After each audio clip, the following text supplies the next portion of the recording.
Hola, ¿qué tal? Muy buenas noches. Mi nombre es Jaime Chincha y en el Perú del Vacuna Gate nada está dicho. Me da una satisfacción enorme reencontrarme con ustedes, de verdad. Lamento sinceramente no haber podido estar aquí la semana pasada. Ya tenía de antemano programado con anticipación un receso obligado y muy necesario para mí, que penosamente coincidió con el grave escándalo de la vacunación VIP, o conocido también en todo el mundo, vaya vergüenza que tenemos que digerir, como el Vacuna Gate. Pese a mi ausencia, este receso lo hice sin desatender la tragedia de esta vacunación subrepticia.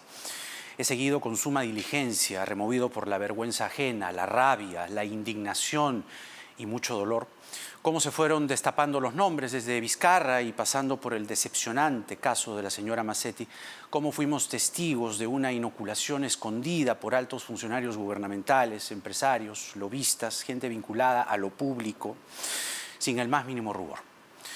Esa tara nacional de zamparse en la cola, y lo peor, callarlo, nos tiene hoy como país ante un mundo que nos contempla entre la estupefacción y el hazmerreír. Es cierto que se han destapado casos en Chile, Brasil, Argentina y el Ecuador, digamos, pero eso no hace a estos privilegiados más o menos santos. Esto ha sido una vergüenza, que los investiguen a todas y a todos los implicados. Repito, a todas y a todos los implicados. Algunos malintencionados llegaron a sugerir en las redes que me ausenté porque me había vacunado. No me he vacunado. Lo haré cuando me toque. ¿Ya? Esos que lo hicieron a escondidas debieron pensar en que existen fases de vacunación. Fase 1, fase 2, fase 3. Y si esas fases las diseñaron autoridades que sin reparo se vacunaron, la falta es aún más grave. Empezamos sin más con el viceministro de Salud, Percy Minaya, que ya está con nosotros. Viceministro Minaya, bienvenido. ¿Cómo está usted? Muy buenas noches. Muchas gracias. Muy disculpas por los impases en el momento. Equilibremos por un momento y por salud mental el Vacunagate, que lo dejamos para dentro de un momento, porque queremos comenzar con la vacunación de nuestro personal médico y a la fase 1 en suma, ¿no? Según la página web del Ministerio de Salud, a esta hora de la noche, ustedes lo vienen actualizando de manera permanente y en tiempo real, existen 184.849 vacunados. ¿Con qué velocidad se les está vacunando y cuánto tiempo estiman que terminará de inocularse este primer millón de vacunas de Sinopharm? Sí, allí hay una situación que es diferente a la que teníamos días atrás. En realidad hay un manejo técnico que hay que mejorar para que el padrón represente y el vacunómetro represente apropiadamente los avances. Estamos hablando de 420.773 personas que trabajan en el sector salud, que están consideradas entre la vacuna, 141.367 vacunas que se enviaron el día 9 de febrero y que al día de anteayer habían alcanzado ya el 92% de la cobertura de vacunación. Entonces, ese es el personal de primera línea. En medio de eso se han actualizado los datos porque hemos completado una distribución de cerca de 255.000 dosis de vacuna adicionales. ¿Ya? Y está más o menos cubierto en este momento 179.000 personas que han sido vacunadas. Eso, hay un problema en la forma como se está mostrando gráficamente, pero el monitoreo que nosotros estamos teniendo es bastante importante. Faltan todavía, por concluir, 100.000 personas más que tendrían que recibir la vacuna, la primera dosis de vacuna. Ahora, entonces, ¿cuál es la cifra que usted puede ofrecer esta noche de cantidad de peruanos, personal médico, entiendo fundamentalmente, que están vacunados? Son 311.000 aproximadamente. 311.000. Sí. De acuerdo, 311.000. Entonces hay una actualización que hacer en la página web. Ahora... Exacto, es un problema permíteme, es un problema de la forma como lo están presentando, pero el monitoreo que estamos teniendo con regiones es... Entiendo. Sí. La vacunación a los miembros de mesa, viceministro, es un tema que importa, comprenderá usted, porque son personas que van a estar expuestas en la jornada electoral. el ministro Ugarte lo que ha dicho es que esta inoculación a los miembros de mesa no está amarrada a las elecciones, pero se va a dar de todas maneras. Entonces, mi pregunta es, como Ministerio de Salud, ¿están confirmando entonces que los miembros de mesa no estarán vacunados para las elecciones o cuál va a ser la dinámica? Nosotros tenemos una disponibilidad de vacunas que va llegando a un ritmo promedio de 1 millón y esperamos crecer a 2 millones por mes.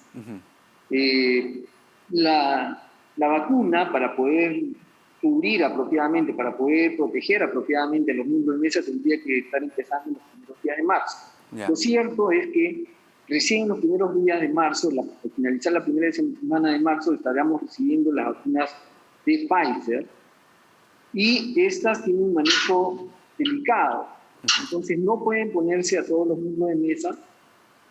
Tendríamos por eso que tener como elección el manejar burbujas de protección. Esto es que las personas vayan con su mascarilla, su escudo facial, un nivel de protección distinta, para que podamos nosotros darle la seguridad de que van a estar protegidos, pero además en los casos que se pueda ir revisando, vamos a poder poner vacuna.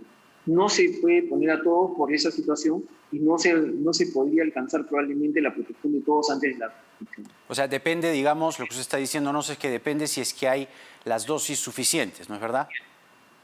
Más que todo que se pueda manejar apropiadamente la vacuna, porque para esto tenemos que manejar la vacunación a todos los miembros de mesa en todo el país, y la vacuna que en ese momento se estaría recibiendo es la de Pfizer, que no puede ponerse en esa escala de necesidad. Claro, ahora, también por la logística, se entiende, ¿no? También están las de Sinopharm, y precisamente la premier Violeta Bermúdez anoche habló del contrato con Sinopharm, y aquí entra ya inevitablemente el vacunagate, ¿no? Y la importancia de una respuesta clara tiene que ver con que acabamos de hablar de los miembros de mesa, o estamos hablando de ellos, ¿no? Dice la premier que espero que todo este ruido no retrase la firma con Sinopharm para 2 millones de vacunas en marzo, y que un par de días antes de que se dé a conocer el vacunagate, el contrato de compra de vacunas para marzo regresó a China para algunos ajustes. ¿Cabe la posibilidad de que las 2 millones de dosis de Sinopharm no lleguen en marzo? No, nosotros estamos haciendo todo lo posible para que lleguen en este momento. Ajá. Si llegan en ese instante, es posible que nosotros podamos ampliar nuestras estrategias de vacunación, pero eso requiere que se finalicen las preguntas y respuestas que tenemos que tener. Entre ellas, la emisión de las autorizaciones sanitarias para que esta vacuna pueda llegar a tiempo y se pueda utilizar. Ya, entonces lo que usted nos dice es que el ruido generado por el vacunagate no va a afectar estas dosis que tienen que llegar en marzo de Sinopharm, ¿o sí? No, no las va a afectar. No la va a afectar, de acuerdo, porque la ministra más bien espera que todo este ruido no lo afecte. Lo otro son... Jaime, nada más para precisar. Es decir, probablemente la ministra se está refiriendo a la oportunidad de la entrega, pero van a llegar en marzo. Ya, entonces, ¿a qué se refiere? Que ella dice que espera que lleguen en marzo, que no retrase la firma. Inicialmente estaba programado para que llegue durante la primera semana de marzo. Sí. Entonces, en esto han habido obvios pausas, paréntesis ahí, entre que además estamos preguntando a ellos por información que tiene que ser satisfecha para el Estado peruano, y también nosotros poder hacer la revisión y los procesos correspondientes. Inevitablemente han sido algunos días que pueden afectar obviamente la entrega de las vacunas. No quiere decir que no llegan, no quiere decir que salen fuera del rango de tiempo esperado. No se cumplen exactamente los días previstos anteriormente. Lo otro son las 1.200 vacunas para el personal del cuerpo diplomático chino. Hoy el ministro Ugarte se ha referido a ello y ha informado que hoy el Instituto Nacional de Salud ha solicitado formalmente la lista de personas vacunadas con esas dosis adicionales enviadas por Sinopharm en la Embajada China en el Perú. No se sabe nada de esas 600 personas, ciertamente, a las que se les aplicó el prototipo de la vacuna, ¿no? Y yo me preguntaba, y le quería compartir esta interrogante, ¿y si los chinos no quieren entregar la lista, qué va a hacer el gobierno? Eso raya en los aspectos diplomáticos. Seguramente la Cancillería podrá orientarnos en esa respuesta. Lo que nosotros podemos decir es que hemos solicitado la vacuna y esperamos que, en mérito a las mejores relaciones que tenemos, técnicas, científicas y obviamente diplomáticas, pueda haber una respuesta apropiada por parte de ellos, en la medida que es una necesidad recuperar la confianza en las relaciones que tenemos, en la efectividad de la vacuna y, por supuesto, en la forma como se está trabajando. O sea, usted sí espera que la embajada china entregue la lista con estos 600 vacunados. Debería. ¿Ah? Debería. Debería entregarlo. Claro. Porque el jueves, entiendo, tendrán el informe de la comisión del señor Fernando Carbone, que investiga todo esto, ¿no? Efectivamente. Y ha sido un trabajo bastante arduo que está desarrollando esta comisión, no solamente en la revisión de los expedientes, sino también en la entrevista con la mayoría de las personas que participaron en esta vacunación. Se ha entrevistado no solamente a funcionarios, sino a diferentes trabajadores que la recibieron.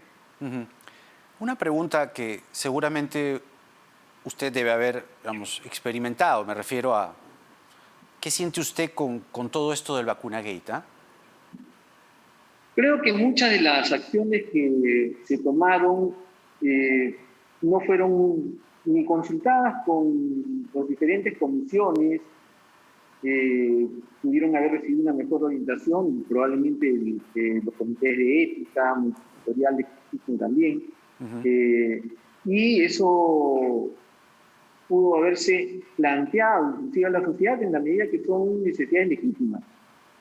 No me refiero al hecho de una vacuna inconsulta, una vacunación que se oculta, sino a que es posible que uno pueda plantear protocolos específicos para proteger no solamente a las personas que se encuentran en el primer nivel de combate en la atención directa, sino también a las que conducen la respuesta.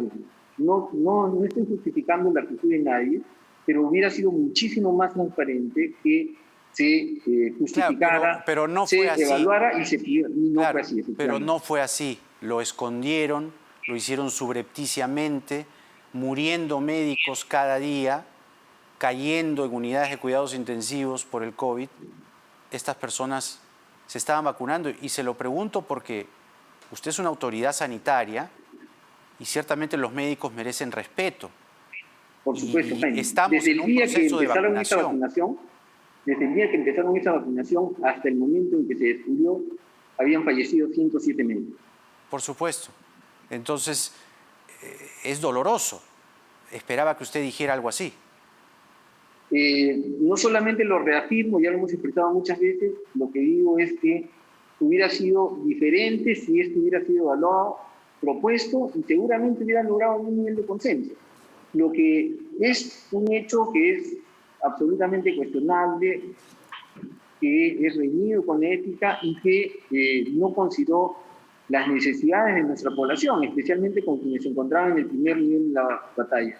En algunos otros momentos he mencionado que hubiéramos podido vacunar, por ejemplo, a los médicos de las unidades de cuidados intensivos y a las enfermeras que trabajan con ellos también.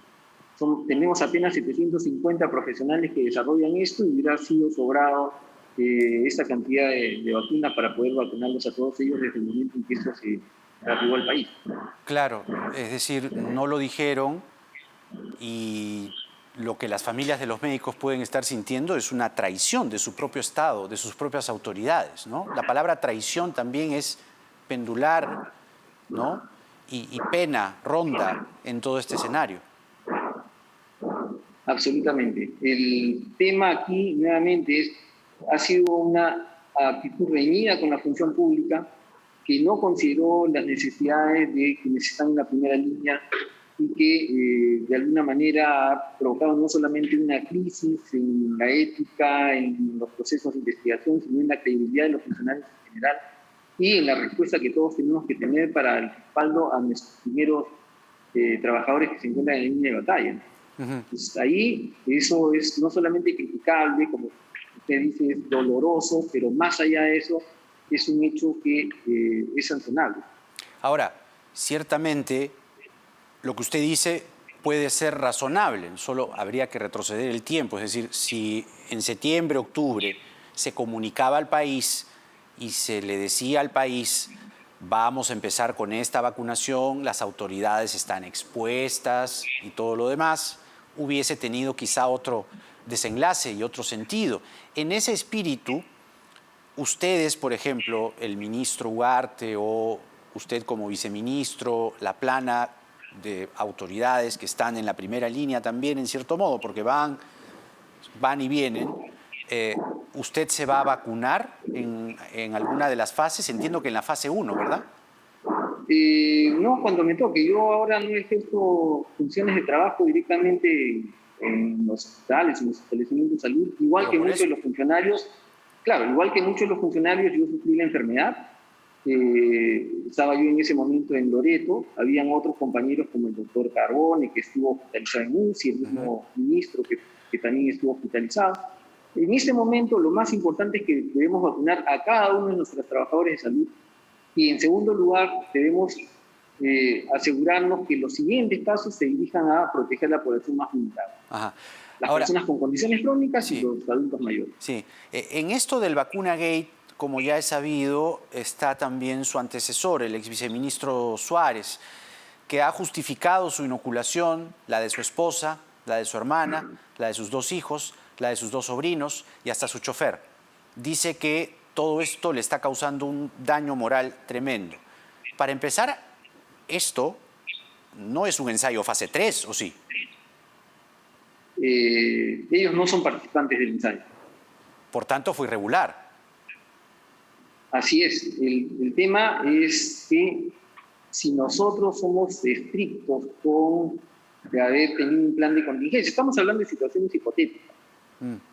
Una cosa es vacunar a las personas que están cumpliendo funciones y van a enfrentar por las necesidades de supervisión, de gestión, de articulación, y otra cosa es vacunar a todos los miembros de la familia.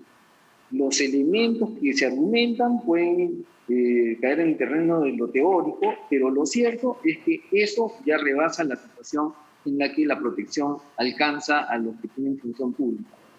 Que de todas maneras debió pensarse siempre primero en que los que debían vacunarse eran los profesionales de la primera línea. Claro, eso es pero... médicos en situaciones de atención en emergencia, unidades de cuidados intensivos, por ejemplo. Claro, pero no había ningún plan, digamos, todo fue simplemente subrepticio. Entonces, no fue un ensayo, porque él, entiendo que uno de sus argumentos, el viceministro Suárez, es que era un tema de seguridad, porque él estaba expuesto y tal, pero si vacuno a mi familia, por ejemplo, como lo ha hecho el señor Suárez y hasta el chofer, no es un ensayo, ¿no? Es decir, ya creo de partida que el prototipo de la vacuna es inseguro y lo utilizo. ¿Eso no transgrede la esencia de un ensayo? Sí, lo que nosotros tenemos dentro de los alcances del ensayo es exactamente lo que está en el protocolo.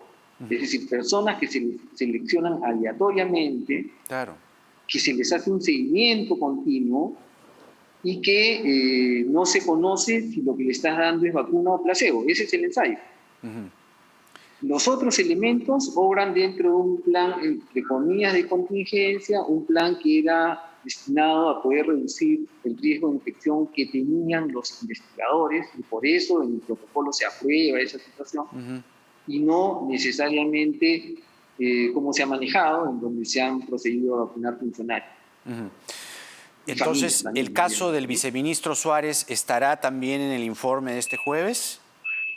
Todos los casos Todos. de las personas que han sido vacunadas y que han alcanzado no solamente a revisar sus documentos, sino a entrevistarlos, van a ser incorporados en las recomendaciones. Porque claro, otra de las cosas que dice el señor Suárez, y acá voy a una siguiente pregunta, él dice que fue para proteger al líder de la respuesta frente a la pandemia. Y claro, uno dice, oiga, ¿y los médicos que se seguían muriendo en las unidades de cuidados intensivos? SINADEF reporta, según Open COVID Perú, 115.200 muertos. Le quería preguntar, aprovechando esto, ¿cuándo va a tener el MINSA la cifra real de muertos por COVID?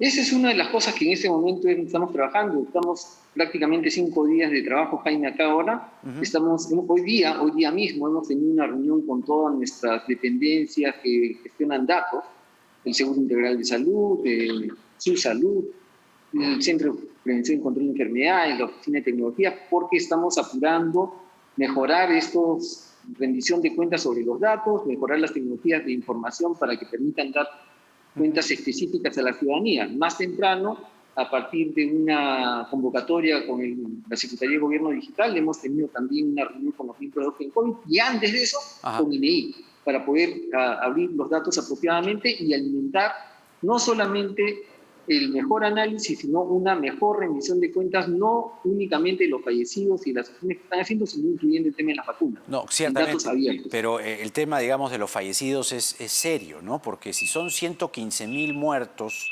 según el subregistro de SINADEF, esta pandemia ha superado cualquier otro proceso de conflicto en la historia de nuestro país. Es decir, la pandemia por el COVID supera cualquier situación del pasado en toda nuestra historia. Entonces, ¿cuándo podrían hacer una actualización? Porque la señora Macetti, de triste recordación hoy lamentablemente, decía que se iba a ir actualizando y eso simplemente alguien se olvidó un día, o por lo menos se olvidó de decirlo, en qué estaban. Y las cifras dicen que todavía están en 45.000.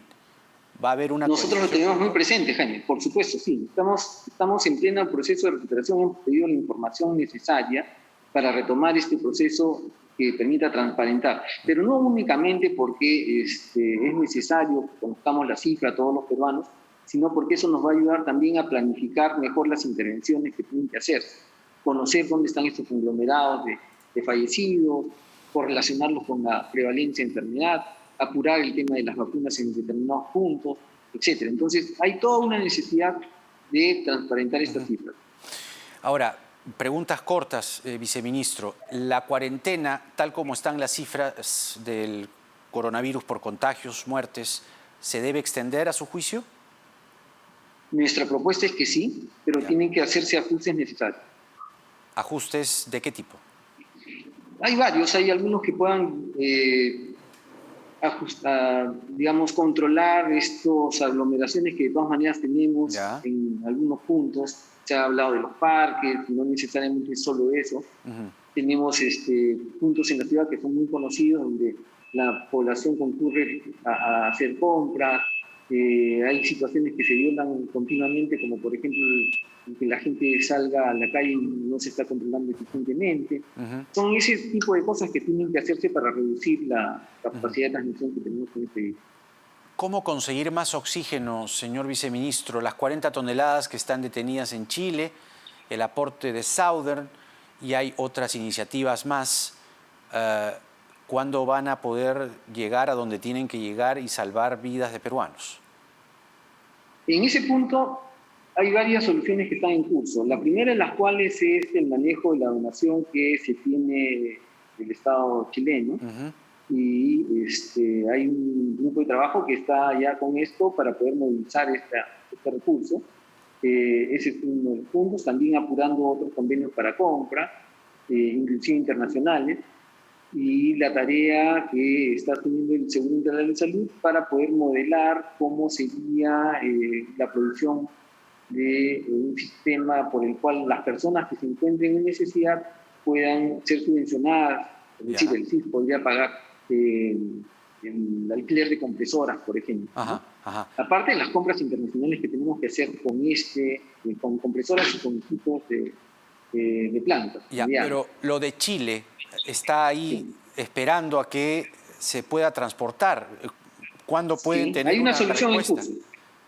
Hay una solución en curso. Yo no soy quien lleva esto directamente, pero en la reunión que hemos tenido hoy día para ver este aspecto, se informó que ya estaba la solución logística para poder transportar este cargamento que está detenido en Tarapacá. Respuesta de autoridad sanitaria. En el Congreso se han reportado más de 720 contagios y de otro lado se está pidiendo y se ha aprobado además que se puede hacer un descarte para saber qué congresistas eventualmente se han vacunado. ¿Científicamente es posible hacer eso? O sea, ¿científicamente va a poder decirse, él se vacunó, él no se vacunó? No. No, No, es muy difícil. Si es que nosotros tuviéramos una población en donde no se hubiera contagiado nadie, tomaríamos las muestras y nos daríamos cuenta quién tiene anticuerpos. Claro. Pero habiendo un brote en curso, los anticuerpos pueden ser debidos a una infección natural. Claro, entonces lo que puede salir eventualmente es un anticuerpo, pero no puede decir quién está vacunado y quién no. Especialmente en esta enfermedad donde hay transmisión asintomática. Es verdad. Bueno, el viceministro Percy Minaya con nosotros. Gracias por atendernos, gracias por esta entrevista y que tenga usted muy buenas noches. Muchas gracias, Jaime. Gracias. Muy bien, vamos rápidamente a la pausa. Hoy tenemos un programa cargado. Vamos a regresar con Pablo Sukayama, investigador y profesor auxiliar en la Cayetano Heredia. Y no se pierdan una entrevista exclusiva con la coordinadora del equipo especial del caso Cuellos Blancos del Puerto, la doctora Sandra Castro, quien va a responder a algunas afirmaciones hechas hoy por su otrora colega cercana, ¿no? Ahora están públicamente, además es sabido, distanciadas, la fiscal Rocío Sánchez, declaraciones que hizo hoy en Ampliación de Noticias. Hoy Sandra Castro, porque nada está dicho.